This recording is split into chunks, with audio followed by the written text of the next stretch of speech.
àsọyépọ̀ ọ̀rọ̀ láàrin gbogbo àwọn alágbára ilẹ̀ Yorùbá kẹjọ fọwọ́sowọ́pọ̀ ni ọ̀rọ̀ bí tọ́rọ̀ ilẹ̀ Yorùbá wà ń sìn kò ń ṣọ̀rọ̀ kájọ máa ṣe ṣùtá ara wa ọ̀rọ̀ wípé báwo la ṣe jọ fẹ́ ṣiṣẹ́ papọ̀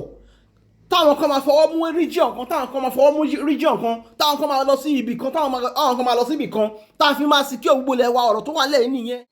Ààrẹ ẹ fi olóyè Sunday Igboho lọ́rùn lẹ̀. Sunday Igboho kọ́ ni problem yín olóyè Sunday Igboho kọ́ ni ìṣòro yín. Nbá má ti padà wá tún ṣe fídíò yìí lẹ́yìn fídíò tí mo ṣe ní bí ọjọ́ mélòó sẹ́yìn nbá má ti padà wá ṣe fídíò yìí ṣùgbọ́n torí àwọn kọ̀ọ̀kan ti bá mi sọ̀rọ̀ wọ́n ti pè wá pé ká jẹ́ kí ìṣọ̀kan wà nílẹ̀ Yorùbá tó dẹ̀ wu àwa náà kí ìṣọ̀kan wà nílẹ̀ Yorùbá ṣùgbọ́n bá a ti ń pé ká jẹ ìkúrú kó tán láwo lẹ́yìn kan tún gbọ́n wẹ̀ sínú àwo. Ohun tó ń bí mi inú jù ni wípé àwọn tá a rò pọ́n jí àgbàlagbà tó yẹ kí tá a rò pé yẹ kán lọ́pọlọ kán lè tó ilé àwọn gan la tí wọ́n ń bá nídìí ìwà ìbàjẹ́ yìí lórí pé ẹ fẹ́ jà fún ààrẹ yín. Must you always involve Sunday Igboho in your matters? Ṣé dandan ni kẹ́ ẹ involve Sunday Igboho nínú mátà yín ni? Mi ò ní fẹ́ sọ̀rọ̀ jù mo fẹ́ kẹ́ ẹ gbọ́ fídíò yìí tẹ́ bá wá gbọ́ fídíò yìí kẹ́ ẹ wá mọ̀ bóyá Sunday Igboho aláṣejù ni àbí àwa tá à ń sọ̀rọ̀ yìí láláṣejù. A ní kílẹ̀ Yorùbá kó ní lọ síwájú kó tòrò ẹnìkan ṣó tá a ṣe wá rí àsọpàrẹ ò ṣiṣẹ́ títí ẹ̀. Ààrẹ ti sọ pé ààrẹ tóun jẹ ààrẹ ìgbàlódé àbí báwọn ṣe ń pè é modern day Ààrẹ Ọ̀nà Kakanfò ni wọ́n a dẹ̀ mọ̀ pé lóòótọ́ tí wọn bá gba àṣẹ lọ́wọ́ àwọn gọ́vnà ilẹ̀ Yorùbá wọn ò ní lè ṣe nǹkan kan tó ṣe ní but must you always implicate or involve Sunday Igboho in your talks? Ẹ jẹ́ kí n play video yìí fún yín.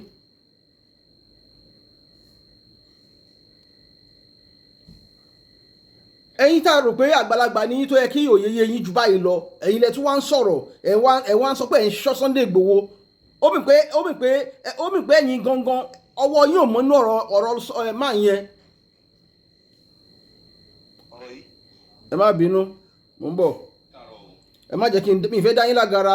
ok ẹ jẹ́ ká kọ́ gbọ́ mo fẹ́ kẹ́ ẹ rí ojú wọn ká dẹ̀ gbọ́ orúkọ wọn náà ojú máa yẹn lélẹ́yìí. Ṣé ẹ rí pé àgbàlagbà ni wọ́n náà ẹ jẹ́ ká máa gbọ́ pé wọ́n fẹ́ sọ.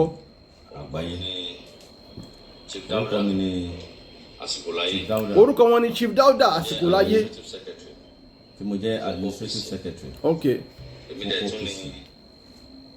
dẹ̀ tún ni Báàrẹ̀ Jíròrò. Báàrẹ̀ Jíròrò Ààrẹ Ọ̀nà Kakanfò ni wọ́n. Now ó túmọ̀ sí wípé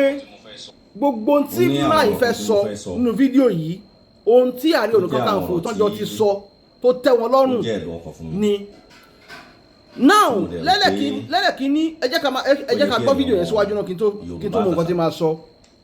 Ẹ̀yin akọni ọmọ Yorùbá. Tó jẹ́ àwọn ọ̀rọ̀ tí ó jẹ́ ẹ̀dùn ọkàn fún mi tí mo dẹ̀ rò pé ó yẹ kí ẹ̀yin ọmọ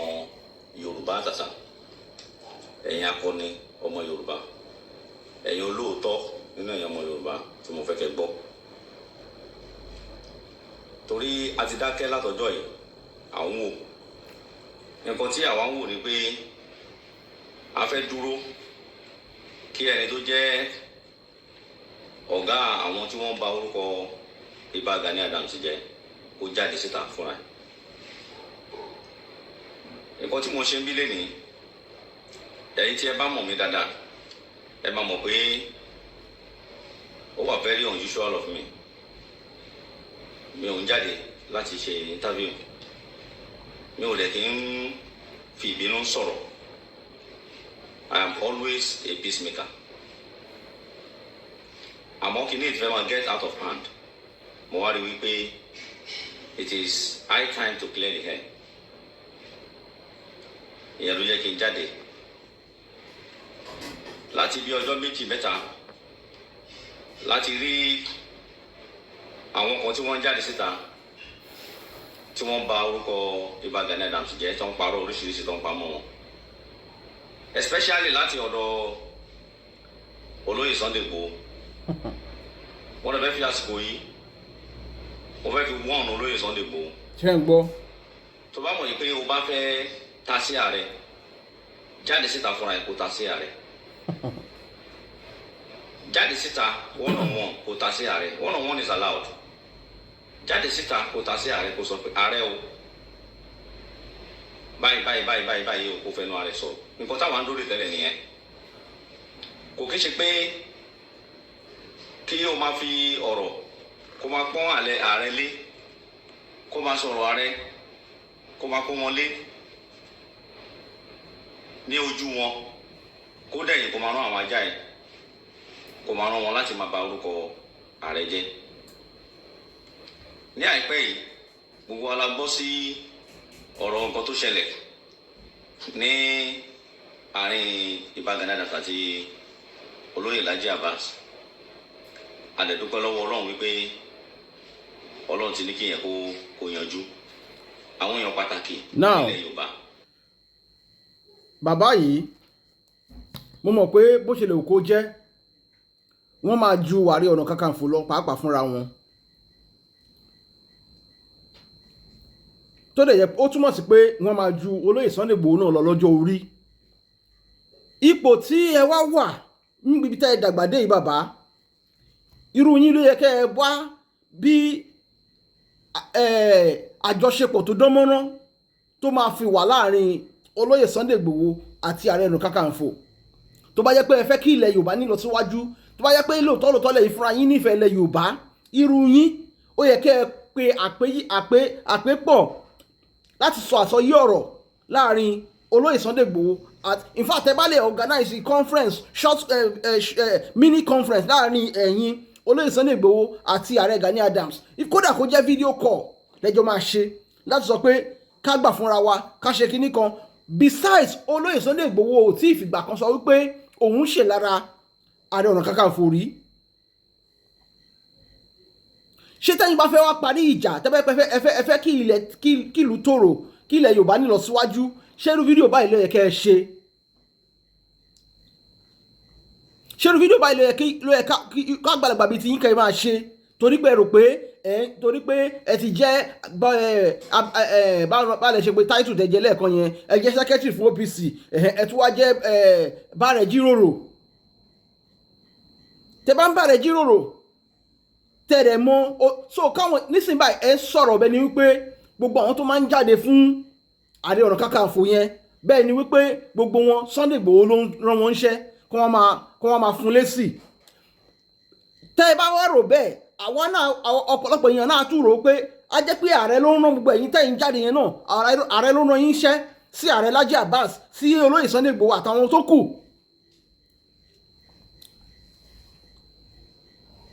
ẹ rò pé ẹ̀yin nìkan ni olóyè Sunday Igboho ló ń rán irú àwa yìí tẹ́mi ń sọ̀rọ̀ yìí èmi ò tí ì bọ́ olóyè Sunday Igboho sọ̀rọ̀ rí. tẹ́ bá fẹ́ mọ̀ bóyá olóyè Sunday Igboho ń gbéṣẹ́ rán àwọn èèyàn sí yín àbí sí ààrẹ yín ẹ̀yin fúnra yẹn máa lọ sọ́nà comment section fídíò tẹ́ bá ṣe lórí péjì yín fúnra yín ẹ rí ìhà táwọn èèyàn tó ń kọ sí yín bẹ́ẹ̀ ẹ lọ wo comment táwọn èèyàn ń kọ fún yín bẹ́ẹ̀ ṣé Sunday Igboho ló ní kí gbogbo wọn yẹn máa wá sórí péjì wọn máa kọ comment síbẹ̀ ni. ṣùgbọ́n kò dùn mí bí o ṣe pé tí yóò bá ti ní nǹkan tó lè ọ̀fà tí yóò bá ti ní nǹkan tó lè ṣe àwáwí ló máa mú wọn ní ọ̀lẹ́rí kú ọkọ̀ dìrọ̀ mọ́ ẹni tó yẹ pé kò fẹ́ nǹkan kan ṣe tẹ́lẹ̀ ìgbà tó kọ ẹ wá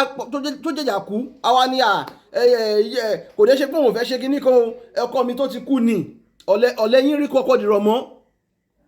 torí pé tirẹ́ni tó ń ṣe nǹkan tẹ́ ẹ̀ lè ṣe tẹ́ ẹ̀ bá ti fi olóyè Sunday Igboho lọ́rùn sílẹ̀ ẹ̀yin gan ẹ̀ ní nísinmi tẹ́ ẹ bá fẹ́ àlàáfíà ẹ pé àsọyépọ̀ ọ̀rọ̀ láàrin gbogbo àwọn alágbára ilẹ̀ Yorùbá kẹjọ fọwọ́sowọ́pọ̀ ni ọ̀rọ̀ bí tọ́rọ̀ ilẹ̀ Yorùbá wà ń sìn kò ń ṣòro kájọ máa ṣe ṣùtá ara wa ọ̀rọ̀ wípé báwo la ṣe jọ fẹ́ ṣiṣẹ́ papọ̀ táwọn kan máa fọwọ́ mú region kan táwọn kan máa fọwọ́ mú region kan táwọn kan máa lọ sí ibì kan táwọn kan máa lọ sí ibì kan táwọn fi máa secure gbogbo ilẹ̀ wa ọ̀rọ̀ tó wà lẹ́yìn nìyẹn kò ń ṣọ̀rọ̀ pé kẹ́ máa mú ẹnìkan lọ́tàá torí pé ẹ rò pé ó fẹ́ máa gbàṣẹ yín kan ó fẹ́ máa gbàṣẹ yín ṣe àbí ó fẹ́ máa gba glory ọ̀gá yín èèyàn kì í ṣògo nígbà tí ogun bá wà ńlẹ̀ tó bá ti jagun tó bá ti ṣẹ́gun tó ló máa sọ pé náà yẹn máa kí ẹ pé ọpẹ́lọpẹ́ lágbájá yìí ló gbà wá ńlẹ̀ kó ṣàṣìkò tó gun wà ńlẹ̀ yìí. Mo sì rí fídíò obìnrin kan tí mo sì máa sọ̀rọ̀ lórí ẹ̀ lénìí táwọn tó bọ́ sọ́wọ́ kidnapper ọ̀pọ̀lọpọ̀ yẹn àti rí fídíò yẹn. Ó sọ pé wọn ò tiẹ̀ fẹ́ gbọ́ pé ọmọ Yorùbá ni ẹ́, àwọn tó ń jiyàn gbé yẹn. Ó ní wọn ò fẹ́ gbọ́ kó sọ pé ọmọ Yorùbá ni ẹ́ tó bá ti gbé yín báyẹn, ó gbọ́dọ̀ sọ pé ọmọ Yorùbá ni ẹ́ tó bá ti sọ pé ọmọ Yorùbá ni ẹ́, ó ti lọ nìyẹn. Àsìkò yẹn lẹ́yìn kan lẹ́fẹ́ máa mú ẹnìkan tó tún jàjà dúró tó fojú hàn pé ẹni yìí dúró. Ó lè sọ ní gbọ́ sọ pé wọn ò bá anybody jà, òun fẹ́ kẹjọ fọwọ́sowọ́pọ̀ ni. Èèyàn ṣe fídíò, nínú fídíò tó ń ṣe lọ́wọ́ ẹnìkan sọ̀rọ̀ pé ó ń dárúkọ Ààrẹ Ọ̀nà Kakanfò pé ẹnìkan pé rẹ̀ lára Ọ̀nà Kakanfò. Lẹ́sẹ̀kẹsẹ̀ ni máa yẹn ti stop ọ̀rọ̀ yẹn mẹ́ni lẹ́nu pé no, don't say that again. Má sọ bẹ́ẹ̀. Gbogbo èèyàn ṣá lórí fídíò yẹn. Gbàtà yìí máa sọ́ọ̀sì ẹ̀ ń twist ẹ̀ ń sọ pé ó ti bá àwọn ẹni yẹn sọ̀rọ̀ lẹ́yìn tẹ́lẹ̀, àwọn kan tó ti ń bá wọn sọ tẹ́lẹ̀ lẹ́ni yẹn padà sọ pé wọ́n á ń lójú ayé, wọ́n á ń ṣojú ayé. Ṣé bọ́ yẹn ń dá sọ̀rọ̀ nìyẹn bàbá? Ṣé bó ṣe ń dá sí ọ̀rọ̀ lẹ ṣe ń dá sọ̀rọ̀ yẹn? Ṣé fẹ́ kí ọ̀rọ̀ tó ni? Ṣé fẹ́ kí ìlú tó ni? Lẹ fi ń sọ̀rọ̀ bẹ́ẹ̀ ṣe ń sọ̀rọ̀ yìí.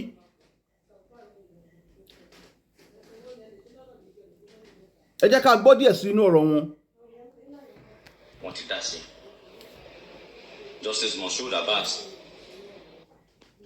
ó bọ́ sí ó ń sọ trash wisdom a mọ̀ pé àbúrò Sunday Igboho ni. Ẹ má bínú. Ìbàdàn kan ti dá sí wọ́n dẹ̀ ti yanjú ẹ̀. Olóò Mr. Wisdom a mọ̀ pé àbúrò Sunday Igboho ni. Ó jáde síta ó bọ́ sí ó ń sọ trash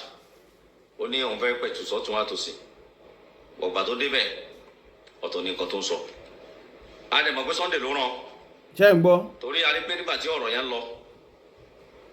olóyè Laji Abbas ó hype Sunday Igboho. A dẹ̀ gbọ́ from our own intelligent gathering a gbọ́ bí Sunday Igboho ṣe pé àwọn èèyàn pé Laji Abbas ó sọ̀rọ̀ wa dáadáa o, ẹ̀yin méjì mẹ́ta ẹ jáde o,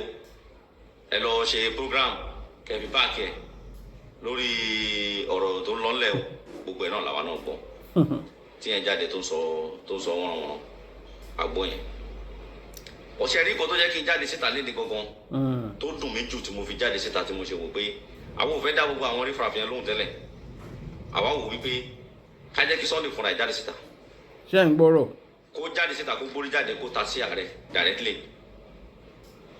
because àti monitor ẹ̀ láti ìgbà tó ti dé láti Germany. Ṣé ń gbọ́rọ̀ o? Mọ́mí ẹ̀ kọ́lọ́n kó tẹ́ bá wá sí. Kí ni wọ́n monitor Sunday Igboho fún? Mi ò bí ọ̀rọ̀ tán sọ́nbà yé yín. Wọ́n náà ti monitor Sunday Igboho láti ìgbà tó ti dé láti Germany. Máa yẹn kò tí ì sọ̀rọ̀ ó bì pé máa yẹn ò tí ì sọ̀rọ̀ alálẹ̀ tí monitor ẹ̀. Kí lẹ̀ monitor Sunday Igboho fún? Kí ló ń ṣe àwọn ọmọ Yorùbá pàápàá? Kí ló ń ṣe wá? Kí lẹ̀ monitor máa yẹn fún? Kí lẹ̀ ṣẹ̀ tó ṣẹ̀ yín tẹ́ fi monitor ẹ̀?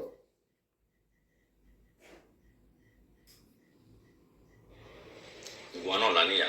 ládẹ̀ ń gbàdúrà káwọn yẹn wà kí wọ́n dàgbà kan dògbò kí oníwájú kó mọ̀ kàn yín kẹlẹ́yìn kó má ṣèwájú kádẹ̀ lè dúró láti ṣẹ̀yìn wọn. Dídé tó máa dé tó ṣe the first video tó ṣe bó ṣe ń sọ̀rọ̀ lọ́wọ́ ló sọ pé nígbà tí ọ̀rọ̀ olóyè nígbà tí ọ̀rọ̀ Jonathan onìkan lòun jáde onìkan lòun sọ̀rọ̀ kìnìkan onìkan lòun jẹ́ ẹnìkan nínú àwọn ọmọ tó wà lẹ́yìn ẹ̀ sọ wípé bẹ́ẹ̀ lẹ́nìkan náà pera ẹ̀ ní Kakanfò onídàkẹ́ o má sọ̀rọ̀ báwọn gbogbo yẹn plan work ni. Ṣé ń gbọ́rọ̀? Àwa náà mọ̀ eré orígi àṣekù ọmọ ẹdún ni. Ọmọ yẹn sọ̀rọ̀ tí ò bá ní nǹkan tó ń bá sọ tó máa ń bá àwọn gúrùpù ẹ sọ lẹ́yìn ọmọ yẹn á sọ nǹkan tó sọ yẹn ọmọ yẹn wá sọ nǹkan tó sọ yẹn wọ́n wá pamọ́ lẹ́nu pé kó dákẹ́ o òun ṣe yẹn pé kọ́ńlìs máa sọ yìí pé o sọ̀pọ̀tì nǹkan tó ọmọ yẹn sọ wíwá aráàsì kan tó gbèsè wọn nínú òun ni wọ́n sọ. Ṣé rí i pé irú bàbá yóò lè tó lé? Òní nígbà tí wọ́n lè tó lé. Oníbẹ̀ ni àwọn kan wọ́n ṣe rálì nípa Jonathan wọ́n ṣe rálì nípa ìjọba Buhari oníwọ nìkan ló jáde wọ́n nìkan ló sọ̀rọ̀ wọ́n nìkan ló jáde ọjọ́ wo ló dé. Ṣé ẹ ṣe rálì lóòótọ́? Ṣé wọ́n ṣe rálì lóòótọ́ ńgbà tí Buhari wà lórí oyè? wọ́n ṣe báwọn OPC ṣàjáde wọ́n ṣe rally àtàwọn tó kù wọ́n ṣe rally nígbà tí Jonathan wà lórí oyè ńgbà yẹn àbí wọ́n ṣe rally ńgbà yẹn ṣé wọ́n ṣe rally àbí wọ́n ṣe rally nígbà tí Buhari wà ń bẹ̀ ṣé wọ́n jáde ńgbà yẹn lóòótọ́ torí ẹ̀rù pé mo rọ́ sọ ẹ̀rù pé ẹ máa jàre. ọ̀rọ̀ wo ló sọ tó sọ pé wọ́n nìkan ló sọ̀rọ̀ tí àwọn èèyàn nílẹ̀ Yorùbá tó ti ń sọ̀rọ̀ oríṣiríṣi gbogbo yẹn kékeré ni àwọn ń wò ẹ̀ níràn owó ṣe ń ṣe bẹ́ẹ̀ là ń mọ́nítọ̀ ẹ̀. ṣé ń gbọ́ wọ́n wọ́n mọ́nítọ̀ Sunday Igboho. ìyẹn làwọn lórí tẹ́lẹ̀ kó tó di pé àwa máa dẹ lóhùn. àmọ́ nǹkan tó dùn mí jù tí mo gẹ́gẹ́ bí nǹkan tí mo bá yín sọ ni wípé ààrẹ kọ lẹ́tà nígbà tí wọ́n jí ọba gbé tó kọ àwọn ọba méjì ní Èkìtì. ààrẹ lọ sí pálásì Ọọ̀ni of Ifẹ̀ nígbà tí wọ́n débẹ̀ bàbá wa Síjúadé Ọ̀jájá wọ́n lọ síbẹ̀ kábíyèsí ò sí nílé gẹ́gẹ́ bí pé program tá a máa ń ṣe ní ọdọọdún Oòduà festival tá a máa ń ṣe tí ó dẹ̀ jẹ́ wípé a máa ń kọ́kọ́ kàn sí pálásì kábíyèsí wa bàbá wa àrólé Oòduà Ọ̀jájá Ẹnìtàn so ayabẹ̀ ìgbà tó débẹ̀ ààrẹ dẹ̀ fi ṣe. now ó tí mo fẹ́ ká tí ó jẹ́ kí n padà ṣe fídíò ilé ni mo ṣe sọ lẹ́ẹ̀kan ni wípé àwọn tó ń pera wọn ní ọmọ ẹgbẹ́ OPC tó ń pera wọn ní èèyàn Ìbà Gani Adams kàn jáwọ́ lọ́rọ̀ olóyè Sunday Igboho torí tó bá jáwọ́ lọ́rọ̀ olóyè Sunday Igboho àwa ò ní nǹkan tá fẹ́ ṣe fún wọn àbí ṣùgbọ́n ìtàn ilẹ̀ Yorùbá máa rántí wọn lọ́jọ́ iwájú wípé àwọn kan ló tún dìtẹ̀ mọ́ ẹnìkan tó tún dẹ̀jà dìde fọ́mọ Yorùbá bó tẹ̀ jẹ́ pé a gbọ́ bí ààrẹ fẹ́ bó ṣe ààrẹ tẹ̀ ń jà fún yìí bó ṣe di ipò bó ṣe dé ipò ààrẹ yẹn ọ̀pọ̀lọpọ̀ yín gan ni ò mọ̀ táwa rẹ̀ ti gbọ́ tó bá lórí ọ̀fẹ́ máa play fídíò náà nu fídíò yìí wípé olóyè Sunday Igboho gangan ló yẹ kó jẹ ipò ààrẹ tí ààrẹ Gani Adams wà lẹ́nìí bẹ́ẹ̀ ni mo sọ fún yín ipò ààrẹ yẹn àwọn gangan ni Aláàfin Ọ̀yọ́ fẹ́ fi jẹ ààrẹ ọ̀nà kakanfò ilẹ̀ Yorùbá tẹ́lẹ̀ olóyè Sunday Igboho ó kọ oyè yẹn ni pé wọn ò fẹ́ ó kọ́ pé wọn ò fẹ́ ni ẹni tí ò bá yín du oyè òun gangan náà kọ́ foyè lọ tó lóun ò fẹ́ oyè so kí wàá ní kí lè fẹ́ sọ pé ó fẹ́ gbà lọ́wọ́ Gani Adams tó fi máa tákù Gani Adams kí lè fẹ́ sọ pé ó gbà lọ́wọ́ ẹ̀ àbí pé ó ń bá Gani Adams dù oyè tẹ́kù náà kọ́ gbé wá fún tó lóun ò fẹ́ ṣé ọlá ni Gani Adams wá ní àbí ipò ló ti wá ní níbi ààrẹ ọ̀nà kakanfò tó dáńsìn Sunday Igboho máa ṣe lára ẹ̀ ni ṣé nǹkan tí Gani Adams ṣe achieve tí olóyè Sunday Igboho ti achieve ló máa ṣe jẹ́ kí Sunday Igboho tó máa ṣe lára Gani Adams ni tẹ́ fi ń sọ pé kí Sunday Igboho kó fi Gani Adams lọ́rùn lẹ̀ ẹ̀yin sọ bẹ́ẹ̀ ni pé gbogbo ìgbà tí Gani Adams tó bá ti fẹ́ ṣe wọ́n fẹ́ gbégbèsè tó ṣe kíní kan lẹ̀ Yorùbá ni Sunday Igboho ó máa ń block ẹ̀ nígbà tí èèyàn kan bá wà tó yẹ pé láti bí ọdún mélòó kan wàhálà ti ń ṣẹlẹ̀ oríṣiríṣi nǹkan ṣẹlẹ̀ ńlùú tẹ́yìn kan dẹ̀ wà tẹ́ pera yín ní ológun àbí tẹ́ pera yín ní ọmọ ẹgbẹ́ ológun tẹ́ ẹ̀ wá rí kankan ṣe sí téèyàn kan wá jàjà ìtafẹ́ tó wá òpin àǹkan yìí èèyàn kan ṣàmà sọ̀rọ̀ èèyàn kan ṣàmà dìde ẹni yẹn wá dìde tán ó wá ń ka yín lára pé ó fẹ́ gba ojúṣe yín ṣe ni báwo ni onígbójúṣe yín ṣe ń gbà tó yẹ pé àwọn ọmọ Yorùbá ń kú lójoojúmọ́ tó bá ti wù yín ẹ tún padà jáde fún Sunday Igboho kẹ́ tún sọ pé òun lọ̀tá yín eléyìí tẹ́ ẹ sọ pé ẹ ń ṣọ́ Sunday Igboho yẹn àti fi kọ́ yín lọ́rùn anytime tí màá yín bá ti wálé àti fi kọ́ yín lọ́rùn kó má jẹ́ pé lára yín gan wà lára àwọn tó mú DSS wọlé Sunday Igboho ń jọ sí kó má jẹ́ pé bẹ́ẹ̀ ló ṣe rí tẹ́ ẹ sọ pé ẹ ti ń ṣọ́ Sunday Igboho ó mì pé kò ń ṣe ènìyàn tí ń ṣọ́ Sunday Igboho ó pẹ́ tẹ́ ti ń ṣọ́ ṣùgbọ́n tí nǹkan kan bá ṣe máa yẹn ojú yín á tó ká ńgbà yẹn nǹkan kò ní ṣe máa yẹn lágbára Ọlọ́run kí ló ní táwọn ọmọ Yorùbá ta fi láìka máa ṣe ranù báyìí nǹkan tó yẹ kájọ gbárùkù ṣe tí wàhálà wà nílùú àwọn tó jọta yín tẹ́ ẹ mọ̀ tó jọta yín ẹ fi wọ́n sílẹ̀ ẹ̀ ń lẹ̀dí mọ́ ara lé yín mára lé yín ìjọ́ ò lè fẹ́ ṣe yẹn dà tẹ́ ẹ bá tilẹ̀ ní jáwọ́ lọ́rọ̀ Sunday Igboho àwa kò ní fi yín lọ́rùn sílẹ̀ tó bá tún wù yín ẹ sọ pé Sunday Igboho ló tún ra wa náà ẹ sọ pé Sunday Igboho ló tún ra wa náà ṣe bẹ́ẹ̀ bọ̀ ṣùgbọ́n tẹ́ ẹ bá ti fi sọ agbẹjẹmọ́wọ́ lórí ọ̀rọ̀ Sunday Igboho àwa tá a jẹ́ olólùfẹ́ Sunday Igboho tá a dẹ̀ jẹ́ olólùfẹ́ ilẹ̀ Yorùbá ọ̀pọ̀lọpọ̀ à ń sọ̀rọ̀ tá à ń sọ torí ìfẹ́ ta ní Sunday Igboho kọ́ torí ìfẹ́ ta ní sílẹ̀ Yorùbá ni lóòótọ́ la nífẹ̀ẹ́ olóyè Sunday Igboho torí pé ó dìde fáwọn ọmọ Yorùbá yes a nífẹ̀ẹ́ Sunday Igboho torí pé ó dìde tán fún ọmọ Yorùbá láṣẹ dìde láṣẹ a sọ pé Ìbà Gani Adams náà dìde fún ọmọ Yorùbá ṣùgbọ́n kàn input more effort ṣèpé gbàtà rí fídíò tí wọ́n ṣe ta lè gbọ́ pé wọ́n náà organize video meeting tí wọ́n ṣe pẹ̀lú àwọn ọba inú wa dùn sí we applaud it but ẹ̀kọ́ ẹ wá máa ṣe bẹ́ẹ̀ ni pé mo mọ̀ pé nǹkan tó ń kẹ́kọ̀ọ́ lọ́kọ̀ yín lára ń sìn jọ yẹn ni pé wọ́n tún àwọn ọba padà pé olóyè Sunday Igboho nínú kámẹ́rà nínú big screen tó bá wà ọba sọ̀rọ̀ ohun tó ń ká yín lára nìyẹn tó ń jó yín lára nìyẹn ó dẹ̀ máa ta yín lára pa ni tẹ́ bá ti jáwọ́ nínú kẹ́ máa ṣe lára ọmọlàkejì yín ní oníṣọ́jú báyẹn lọ orúkọ mi ò tí yí padà Ilé Sanmí náà mò ń jẹ́ ẹ ṣé ó dàbọ̀.